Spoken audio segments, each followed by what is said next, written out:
Ndio. Na mimi jana niliamua, nilipoona tu kwenye mtandao nikaamua nimpigie simu pamoja na mke wangu tukazungumza naye. Sasa. Sikujitambulisha mimi ni nani. Ndio.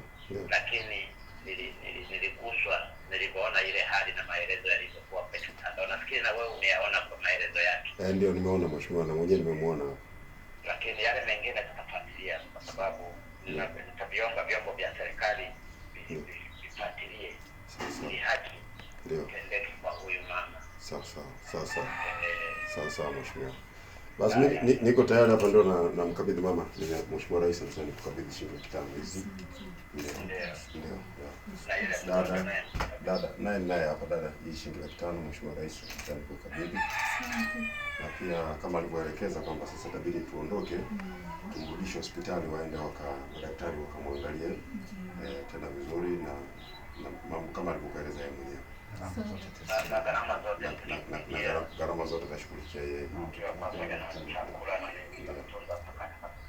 Ndio, pamoja na familia.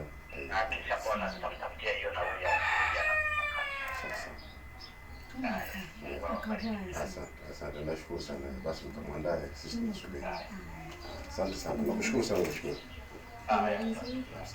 Lakini namshukuru sana yule mama aliyeamua kutubu. Ndio, anaonyesha Tanzania wa pekee. Sawa.